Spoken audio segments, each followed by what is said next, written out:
최신 이슈의 의문점을 날카로운 질문과 함께 분석해보고 시민들에게 유용한 정보를 챙겨드리는 오늘의 IQ 시간입니다. 오늘 여러분의 IQ를 높여줄 분 이종훈 평론가입니다. 어서 오십시오. 네, 안녕하세요. 네, 지금 10년이면 강산도 변한다는 말이 이제는 틀리는 것 같습니다. 10년이 아니라 한 3년이면 변하는. 요즘은 스마트폰 교체 주기가 변화 주기라는 얘기가 있습니다. 그러면 2년도 안 되네요. 그렇죠. 2년 내지 3년. 그러니까 이제는 정말 서울에서는 2년도 안 돼서 모든 것들이 패스트로 바뀌는 시대가 됐다고 볼 수 있는데 서울에서 수십 년 만에 이제야 변하는 게 있다고 해가지고 굉장히 좀 화제가 되고 있는데, 근데 이종훈 평론가님께서 생각하실 때는 서울에서 꼭 바뀌어야 되는 거 어떤 게 있을까요? 가장 간절하게 느껴지는 건 역시 공기질. 공기질.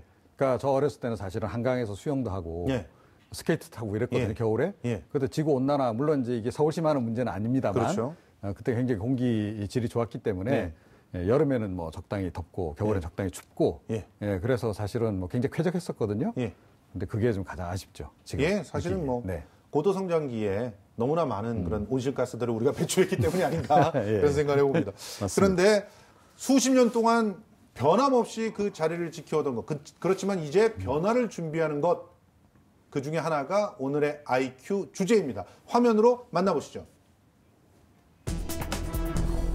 서울시 용도지구 56년 만에 정비, 실효성 없어진 43%를 폐지한다. 무려 56년 만에 용도지구가 정비가 됩니다. 일단 용도지구가 뭔지 우리 평론가님께서 좀 정리를 해주시죠. 네, 좀 쉽게 설명을 드리면 용도에 따라서 이 지역은 이러이러한 용도로 주로 개발하는 게 좋겠다. 이 지역은 이런 용도로 개발하는 게 좋겠다. 해서 거기에 맞게끔 규제 수준을 달리한 거죠. 예를 들어서 이제 환경부 같은 데는 이쪽 지역은 공원이라든가 이런 거로 좀 특정화해서 좀 잘 보호를 해야 되겠다. 이런 생각을 할 것이고, 교육부 같은 경우에는 학교 근처는 그래도 학생들 그 환경 좀 보호를 해줘야 되는 거 아니냐. 교육 환경. 그런 차원에서 너무 과도하게 고층 빌딩이 들어선다거나 이런 거 규제해야 되겠다. 이런 식으로 해서 이제 지정을 이제 쭉 한 건데요. 글쎄요. 그러니까 우리나라에 부서가 워낙 많아서 그런지 모르겠는데, 이번에 제가 이제 이렇게까지 많은지 몰랐어요. 10개 용도지구를 봤더니 무려 10가지나 되더라고요. 좀 이건 보고 말씀을 드려야 될 것 같은데, 그러니까 경관지구, 미관지구, 고도지구, 방화지구, 방제지구, 보전지구, 시설보호지구, 취락지구, 개발진흥지구, 특정용도 제한지구. 무려 10가지나 있더라고요. 자, 그러면 이 용도지구가 전체 서울시 면적의 몇 %나 되는지도 궁금합니다. 이거는 분명히 규제가 들어가는 곳이기 때문에 사실은 여러 가지 어떤 사적 재산권이라고 해야 되나요? 그런 부분에 침해가 있을 것 같은 그런 지역인데, 전체의 몇 %나 되는 거죠? 대략 3분의 1. 3분의 1이나 돼요? 엄청납니다. 그런데 그 중에 제일 큰 비중을 차지하는 게요, 김포공항 인근입니다. 그럼 이해가 되시죠? 그렇습니다. 서울의 이제 서부 지역 상당수가 지금 이제 사실은 지금 그림 나오는데요. 저는 저렇게 이제 묶여 있는 이제 그런 상황인 거고요. 그러니까 고도지구 그쪽이. 거기는 고도지구입니다. 왜냐하면 이제 비행기 이착륙을 하려면 그러니까 건물이 중간에 있으면 곤란하잖아요. 그럼요. 충돌 사고 이런 거 발생하니까 건물을 높게 못 짓게끔 고도를 이렇게 제약을 한 그런 지구입니다. 그렇군요. 그거 말고도 이제 소소하게 저렇게 이제 전 서울에 이제 분산이 돼 있는 거죠. 여러 지구들이. 자, 그러면 지금부터 3개의 질문을 통해서 여러분들의 의문점들을 낱낱이 파헤쳐 보겠습니다. 먼저 오늘의 IQ가 드리는 첫 번째 질문 공개합니다. 56년 만에 재정비에 나선 이유는 이게 1962년도에 이제 건축물을 지을 때 또 용도, 건폐율, 용적률, 높이 등을 이렇게 규제를 시행하기 시작했던 건데요. 그러니까 56년 만입니다. 사실은 이게 개발 초기에 이제 정해놨던 것들이기 때문에 당연히 여러 가지 문제점들이 있지 않았겠어요? 그건 그렇죠. 짐작은 할 수 있는데 구체적으로 이제 어떤 이유 때문에 정비를 하는 거라고 발표했나요? 사실은 지금 56년이라고 하면 거의 반세기 아닙니까? 그렇죠. 그러니까 아무리 이렇게 100년 대계를 한다고 하지만 이게 중간중간에 필요성에 따라서 좀 수정도 해야 되는 거 아니겠어요? 그렇죠. 또 56년이나 지났는데 그동안 한 번도 손질을 안 했다는 사실에 저 깜짝 놀랐습니다. 그동안 서울시장님들 다 뭐 하셨는지 모르겠어요. 그런데 어찌됐건, 그러니까 이게 62년이라고 한다면 어떤 시기입니까? 우리가 막 산업화에도 본격적으로 들어가기 직전이에요. 그러니까 도시도 제대로 형성이 안 됐을 때입니다. 그때는 막 쥐잡아오라 그러고. 그렇죠. 그렇죠. 서울 시내 어디든지 차로 30분이면 다 갈 수 있는 그런 정도였단 말이죠. 근데 그때 이제 시설 여기는 뭐 공원이면 좋겠고 여기는 뭐 경관지구로 지정하면 좋겠고 뭐 이런 식으로 지정을 쭉 해놓은 겁니다. 그런데 그걸 56년 동안에 한 번도 손질 안 했다. 그 사이에 어떻게 됐나요? 시민들은 굉장히 불편했겠고. 서울시 같은 경우에는 뭐 솔직히 메가시티가 됐죠. 난개발이라고 해도 과언이 아닐 정도로 개발이 아주 전방위적으로 이루어졌단 말이에요. 자, 그래서 그 지구를 지정해 놨지만 사실은 야금야금 약간 좀 손상도 많이 되고 변화도 많았던 거예요. 그런데 그걸 그대로 둔 거죠. 그래서 이제는 그걸 좀 손을 봐야 되겠다 해서 이제 이번에 손을 뒤늦게나마 보는 그런 상황인 겁니다. 네. 사실은 용도지구로 오랫동안 묶여있던 분들한테는 희소식이라고 말할 수도 있겠고, 그리고 또 도심 곳곳에 이제 뭔가 발이 묶였던 곳이 상당하다 보니까 이제 서울시 입장에서는 그런 부분들을 조금만 이제 개발을 해주면 지금 현재 뭐 그 주택난이라든가 이런 부분도 좀 해결할 수 있지 않을까 생각하는 분들이 있을 거예요. 그리고 그렇게 지구가 좀 해소가 되면서 전반적으로 인프라가 좋아질 수 있는 그런 것들도 있을 테고요. 자, 그러면 이 재정비 사업으로 기대되는 그런 어떤 변화 어떤 게 있다고 보십니까? 제일 먼저. 뭐 이제 개인의 관점에서 얘기하자면 아무래도 이제 개발이 좀 용이해지는 측면이 있겠죠. 물론 이제 이번에 그 푼 지역이 다 그렇다고 개발이 한꺼번에 확 다 풀리는 건 아닙니다. 지금 중복 이렇게 규제가 돼 있는 데들을 일단 먼저 푸는 거거든요. 자, 그렇기 때문에 뭐 단기간에 뭐 여기가 부동산 가격이 확 오른다든지 또는 뭐 이 개발이 뭐 본격적으로 확 진행된다든지 그럴 가능성은 없어요. 그런 것도 사실 피해야 되겠죠. 그렇죠. 그럼에도 불구하고 이제 서서히 완만하게 이제 이 개발 제한이 아무래도 조금씩 풀리기 때문에 주민들이 좀 일단 생활하기 굉장히 편해지는 그런 측면이 분명히 좀 있는 거죠. 일단 매매가 묶였던 곳이 매매가 풀리게 되면 부동산 거래가 활성화하게 되는 것도 시장에 좀 영향을 끼칠 수도 있겠죠. 그렇죠. 근데 사실은 이제 과열 열풍으로 또 불어서는 또 안 되는 거죠. 그렇죠. 그래서 이제 조정을 좀 해야 되는 거고. 그래서 이번에도 보니까 본격적으로 대규모로 확 풀기보다는 그러니까 좀 이렇게 단계적으로 좀 푸는 거를 좀 생각하는 것 같아요. 자, 그래서 이제 일단 이제 1단계로 이번에 이제 푸는 그런 거라고 이제 볼 수 있는데요. 뭐 기존에 예를 들어 뭐 3층밖에 못 지었던 그런 지역 같은 경우에 뭐 4층까지 지을 수 있다든지 이런 정도로 이렇게 이제 풀리거든요. 그런 정도만 풀려도 그러니까 일단 주택난 해소에 상당히 기여가 되고 얼마 전에 사실은 이제 지금 국토부하고 서울시하고 약간 서로 실강이를 벌였던 게 그린벨트 때문에 그린벨트를 풀 거냐 말 거냐. 그린벨트를 풀어서 아파트를 짓느냐 마느냐 가지고 논쟁을 벌였고 서울시는 그린벨트 절대 못 푼다 이렇게 된 거 아니에요. 그린벨트 그러면 풀지 않으면 어떡할 거냐. 그때 많은 분들이 얘기한 게 그럼 차라리 기존에 있는 주택지에 조금 더 높게 짓게 하고 이런 식으로 해서 해결을 차라리 하는 게 낫지 않겠냐라는 얘기 많이 나왔었거든요. 이제 그런 관점에서 조금 이제 연구를 하는 거 아닌가 이런 생각도 좀 들어요. 알겠습니다. 자, 그러면 이 용도지구 구체적으로 어떻게 변하게 될지 두 번째 질문을 공개합니다. 용도지구 43% 폐지 어떻게 바뀌나? 자, 그동안 개발이 제한됐던 용도지구 과연 앞으로 어떻게 바뀌는 것인지 지금 서울시청 도시계획과의 양용택 과장님과 전화가 연결돼 있습니다. 자, 양 과장님 안녕하십니까? 네, 안녕하십니까? 예, 이번에 재정비를 통해서 폐지되는 용도지구 구체적으로 어느 지구인지 궁금합니다. 예, 이번에 폐지를 추진하는 4개 용도지구는 이미 다른 법령에서 똑같은 규제를 하고 있거나 지정 당시의 목적이 이미 달성됐거나 또는 이 공간적 또는 시대적 여건 변화 등으로서 지정 취지가 상실돼서 실효성이 없는 용도 지구 한 4개 정도 됩니다. 그래서 구체적으로 보면 김포 공항 주변에 이제 고도지구 이게 가장 많은데 한 80제곱킬로미터 정도가 되고요. 여기가 제일 크네요. 네, 그렇습니다. 그리고 서울대학교하고 육사 주변에 특정 용도 제한지구라고 5.7평방킬로가 지정이 돼 있어요. 그 부분 그리고 우리 서울 시계의 신월동 그리고 시흥동, 장지동에 한 0.7평방킬로 정도의 시계 경관지구가 지정돼 있는데 지금 이 부분하고 그동안 이제 상습 침수구역으로 지정돼 있다. 그동안에 이제 각종 개발 등으로 인해서 그 침수 우려가 해소된 노원의 월계동, 또 성동의 용답동, 또 구로 개봉동 이런 한 5개 방제지구를 해제하는 그런 내용이 되겠습니다.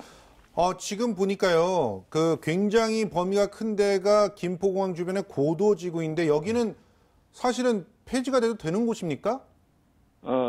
지금 이제 우리 고도지구 지정 목적 자체가 공항의 항공기술적인 요인에 의해서 지금 고도를 지금 지정을 관리를 하고 있었는데 예, 실상은 또 공항시설법에서도 똑같은 그 고도 관리를 하고 있습니다. 아, 그렇군요. 네, 그렇습니다. 그래서 이거는 이제 중복 규제이기 때문에 굳이 우리 도시계획적으로 고도지구를 지정할 필요가 없다 이렇게 판단한 겁니다. 그러니까 이 부분은 뭐 해제가 된다 그래서 구체적으로 조금 더 좀 나아지거나 이런 것들은 기대하기가 좀 어렵겠네요.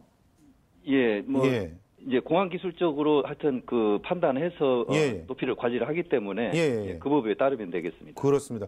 그러면 지금 현재 4개의 용도지구 중에서 시계 경관지구라고 불리던 곳 여기가 서울시 외곽의 축구장 면적으로는 한 90배에 해당하는 토지가 규제가 풀린다고 하는데 여기가 보니까 꽤 괜찮은 지구들이에요. 그런데 사실 신월동은 그렇게 이제 면적이 크지 않고요. 한 좀 제곱미터 정도 되고. 그렇죠. 나머지 이제 시흥동은 시흥동하고 세곡동. 이제 시흥동은 공구상가로서 유통업무 설비라고 하는 도시의 시설로 이미 지정이 돼 있어서 그 부분은 이제 규정에 의해서 관리되면 될 것이고요. 그리고 이제 장지동은 이제 자연녹지 지역입니다.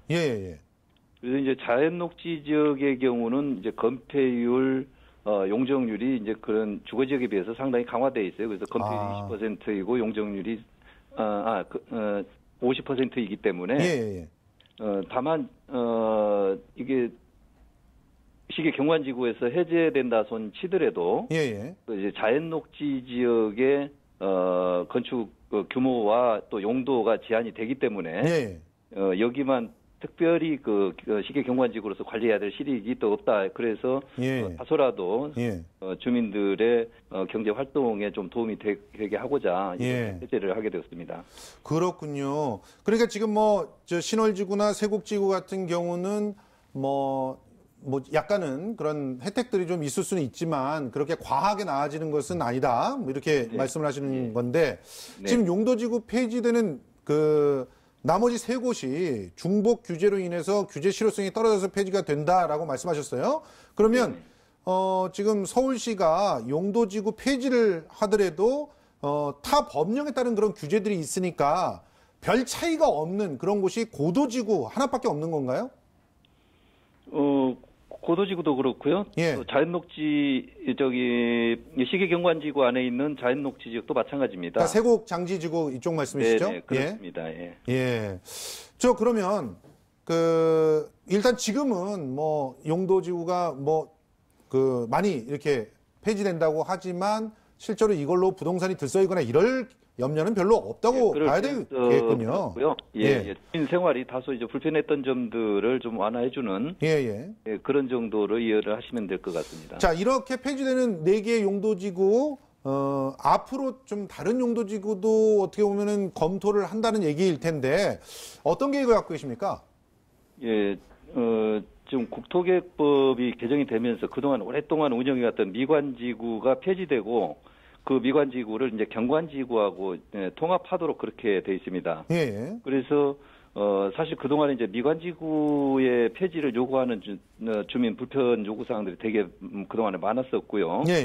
그래서 이번에 미관지구와 경관지구를 이제 통폐합 조정을 하면서 그동안에 좀 다소 불합리하다라고 판단된 경계 조정이라든가 아니면 아예 미관지구 지정에 실효성이 없는 그런 내용에 대해서는 아예 해제를 하는 합리적인 조정을 통해서 실제적으로 이제 주민들께서 이제 규제 완화를 피부로 실감할 수 있도록 그렇게 추진을 하겠습니다. 알겠습니다. 다만 이제 그 과정에서 도시의 어떤 공익을 침해한다든가 하는 문제가 없도록 하고 또 사건에 대해서도 존중하는 그런 조화를 이루도록 그렇게 할 계획입니다. 알겠습니다. 오늘 이렇게 출연해 주셔서 고맙습니다, 과장님. 네, 감사합니다. 우리 과장님께서 굉장히 조심스러우세요. 네, 지금 왜냐하면은 이 지구를 풀면서 아까 참 아주 날카롭게 말씀해 주셨는데 공익이 사익으로 전환되는 그런 부분이 없도록 그렇게 하기 위해서 노력을 하겠다 이렇게 말씀하셨는데 굉장히 든든합니다. 그러니까 이게 이제 뭐든지 이렇게 규제를 푼다 그러면 일단 그 지역 땅값이 오른다라고 보통 생각을 하거든요. 그다음에 환경이 굉장히 좋아진다더라. 해서 또 이 약간 투기 수요도 모이고 예. 그런 것들이 이제 서울시로서는 굉장히 신경이 많이 쓰일 거예요. 예, 그렇습니다. 그런 상황으로까지는 가서는 안 되기 때문에 예. 지금 굉장히 이제 좀 이렇게 조심스럽게 말씀을 하시는 거고 또 조심스럽게 접근을 하는 거죠. 이 조심스러운 말씀 속에서도 이제 내년에 미관지구가 폐지되고 이렇게 경관지구로 통합되는 이 지역, 그래서 거기에서 완전히 풀리는 그런 지역들은 좀 들썩일 가능성이 있는 것으로 생각을 하시는 것 같아요. 그러니까 보니까 안 그래도 지금 이제 신문 보도들이 계속 나오고 있는데요. 분석을 한 걸 보면 그러니까 이번에 그 푸는 지역 가운데서 그 특정 용도 제한 지구 중에서는 서울대 앞쪽에 그 신림동 고시촌 있잖아요. 그 일대, 그다음에 경관지구, 시계 경관지구 이런 데는 시계 경관지구 같은 경우에는 뭐 기존에 한 3층밖에 못 지었다만 4층 정도 지을 수 있는 그런 상황으로 바뀐다고 얘기를 하거든요. 굉장히 그리고 그 정도만 해도 매력적이 되는 그렇죠. 거죠. 특정 용도 제한 지구 같은 경우 서울대 같은 경우에 사실은 그 대학가가 없잖아요. 그렇죠. 그런데 이제 그것이 형성될 수 있는 거죠. 약간 여건이 이제 조성이 되니까 그런 지역은 조금 사실은 이제 개발 수요가 모일 그런 우려가 알겠습니다. 없잖아요. 그러면 이런 내용에 대해서 우리가 준비한 질문이 바로 세 번째 질문입니다. 공개합니다. 자, 토지 규제 간소화에 따른 기대 효과는 지금 56년 만에 서울시 전체 용도지구의 43%가 폐지가 됐고, 그리고 또 앞으로 또 통합되면서 풀리는 곳들이 생길 텐데, 이로 인해서 예상되는 효과와 문제점들에 대해서 경인여대 부동산 경영학과 서진영 교수님과 전화 연결해서 알아보도록 하겠습니다. 교수님 안녕하세요. 네, 안녕하십니까. 서진영입니다. 예. 자, 이번 재정비를 통해서 폐지되는 서울 내 용도지구가 무려 86.8제곱킬로미터입니다. 해당 네네. 지역의 발전에 영향을 미칠 수 있겠다는 기대가 있고, 또 서울시 우리 과장님께서 얘기하신 바에 의하면 크게 영향을 미치지 않고 중복되어 있는 것들을 풀어주는 정도이기 때문에 법으로 또 아직까지 규제는 남아있다 이렇게 얘기하시는데, 우리 교수님께서 보시기에는 어떻습니까? 이 서울시 도시관리계획이 어쨌든 뭐 여러 가지 언론에서 보도되었지만 이게 56년 만에 이루어지지 않습니까? 그죠? 그렇죠. 그 다음에 용도지역 면적의 한 43%가 된다는 얘기는 결국 영향력 자체가 상당하다는 얘기입니다. 예. 왜냐하게 되면 서울시 어떤 그 도시관리계획의 상당한 변화들을 우리가 예측을 할 수 있다는 것이죠. 그죠? 예. 그러다 보니까 이러한 용도지구의 어떤 변경들은 해당 지역에도 많은 영향을 미칠 것입니다. 아하. 왜냐하게 되면 이게 기존의 어떤 규제를 완화하게 되면 그 핵심은 뭐냐 하게 되면 결국 이제 건폐율과 용적률의 완화입니다. 그렇겠네요. 일부 지역은 이제 건폐율이 조금 20% 늘어나게 되고 그러면 이제 청수도 이제 한 층 정도만 늘어난다고 얘기를 하는데 만약에 이제 3층짜리가 4층이 되잖아요. 그렇죠. 그러면은 이게 한 20-30%의 가치가 상승한다는 얘기입니다. 그렇겠네요. 예, 사실. 언뜻 그냥 기계적으로 봐도 25% 이상 가치가 올라가는 거죠. 예. 그러면 어떤 이 해당 지역의 토지를 개발할 때 개발 이익이 있게 되면 어느 정도 활발한 개발이 이루어지지 않을까 이렇게 보여지는 거죠. 그렇게 된다면은 근데 그 폐지되는 용도지구라든가 조정되는 그런 지구의 땅값이 폭등할 것이라는 그런 우려를 안 할 수가 없거든요. 그러면 지금 현재 서울시 땅값을 정말 어렵게 잡아놨는데 다시 이거 들쑤시는 거 아닙니까? 이게 일부 용도 지구의 어떤 폐지 변경들은 이게 규제 완화로 연결돼 있고, 그다음에 이게 부동산 시장이 지금 억눌려져 있잖아요, 그죠? 그렇죠. 이게 이제 규제 완화라는 이 시그널을 주게 되면 시중에 어떤 풍부한 유동성 자금들이 이 토지 시장 그쪽으로 이동할 가능성이 충분히 있다 이거죠. 그러니까요. 그래서 이게 토지 시장의 가치 상승이라는 것은 그 토지의 가치가 상승해서 우리가 상승했을 때 투기가 일어나는 것이 아니라 규제 완화라는 시그널을 주게 되면 그게 이동하게 되는 겁니다. 그래서 우리가 이게 앞에서 얘기한 용적률과 규제 완화, 청수 제한 이런 것들이 완화를 하게 되면 결국은 기본적으로 그 토지의 가치가 상승하게 되는 겁니다. 그렇습니다. 그러다 보니까 토지 투기가 어느 정도 우리가 재발할 가능성이 충분히 있는 것으로 저는 이렇게 예측을 하고 있습니다. 그러면 이게 제가 이제 부동산 관련해 가지고는 뭐 전문가는 아니지만 언뜻 봐도 지금 고도지구가 풀려 나오면서 거기서 이제 부스러기로 생길 수 있는 곳들이 강서 지역이에요. 그리고 지금 그 시계 경관지구에서 풀려 나오는 부분이 신월지구라든가 또 지금 장지 뭐 이쪽 그 세곡지구라면 여기는 바로 옆에 금싸라기 땅들이 있단 말이죠. 네네. 그러면은 우려스러운 부분들이 좀 있지 않을까 하는 생각이 드는데 서울시가 만약에 이런 우려들을 갖다가 불식시키면서 지금 이렇게 억눌러 놓는 그런 시장들을 지속하기 위해서는 어떤 걸 고민을 해야 될까요? 결국 뭐냐면 해당 지역 주민들이 사실 오랜 기간 동안 자기 그 토지 소유권에 대해서 이용 규제를 받아온 것이 사실이잖아요, 그죠? 예.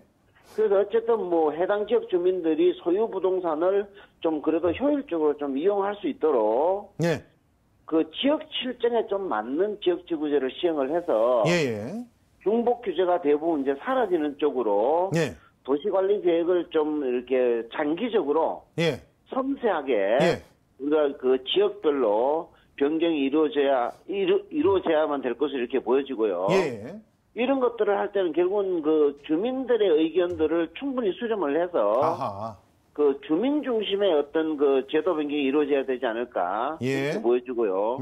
물론 이게 이제 이런 개발 계획이나 용도지구의 변경들이 결국은 어떤 공익과 사익이 좀 조화를 이룰 수 있는 방향으로 이게 제도 변경이 이루어지게 되면 좀 더 효율적인 서울시의 어떤 도시관리 계획이 되지 않을까 이렇게 보여집니다. 네, 알겠습니다. 대한부동산학회 서진영 회장님, 경인여대의 교수님 함께 이야기 나눠봤습니다. 오늘 출연해 주셔서 고맙습니다. 예, 감사합니다. 우리 교수님께서도 지금 강조해 주신 게 사익과 공익의 조화를 잘 이루어야 된다는 걸 얘기하셨는데 그러면 시민들에게 좀 당부를 해야 될 것 같아요. 서울시가 분명히 노력을 해야 되겠지만 시민들께서는 어떤 부분을 좀 염두에 둬야 될까요? 과잉 기대를 하시지 마시라. 그러니까 조금 전에 이제 예를 들어 3층 건물을 4층 짓는다든지 물론 그런 정도의 이제 효과는 있으나 뭐 그런 정도 가지고 제가 보기에 막 투기 수요가 확 몰릴 것 같지는 않거든요. 그런데 혹시 뭐 이런 그 용도지구가 이제 해제된다 그러면 그 지역 주민들은 그럼 굉장히 좋아지는 것으로 이렇게 약간 착시 현상을 일으킬 수 있거든요. 그래서 그런 부분에 대해서는 너무 과잉 기대는 하지 마시라 이런 말씀을 좀 드리고 싶고요. 그런데 그럼에도 불구하고 사실은 굉장히 휘발성이 높은 지역이 지금 김포공항 인근입니다. 맞아요. 김포공항 지금 이번에 면적이 제일 넓기도 하지만, 그러니까 약간 축구 경기장 모양으로 돼 있는 공항 아주 직결된 그 인근 지역 말고 비행기가 이착륙하는 지금 강서구 쪽, 그쪽도 함께 지금 고도지구로 묶여 있거든요. 그게 지금 두 개의 법으로 묶여 있는 겁니다. 그러니까 국토계획법하고 지금 이제 공항시설법 두 개로 묶여 있는데 국토계획법 이걸 지금 해제했거든요. 자, 그러면 요거 한 가지, 그러니까 이 항공시설법만 사실은 해제를 하면 그 지역도 좀 더 고층으로 건물을 지을 수 있게 돼요. 사실은 그래서 그쪽 지역 그 강서구라든가 이런 쪽에서는 굉장히 지금 그 노력을 많이 하고 있습니다. 그걸 해제하기 위해서. 그러니까 예컨대 뭐 이런 얘기죠. 홍콩 같은 데는 보면 뭐 고층 건물 그 바로 위로도 비행기가 이렇게 하고 지장이 별로 없는데 지금 여기 이제 한 10층, 15층밖에 못 짓거든요.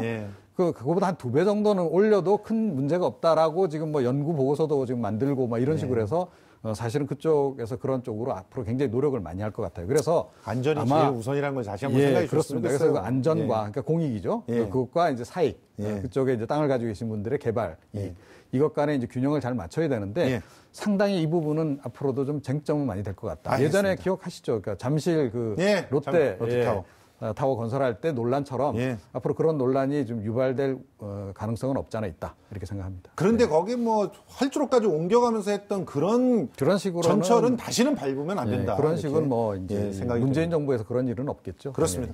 지금까지 이종훈 시사평론가와 함께 해봤습니다. 오늘 말씀 고맙습니다.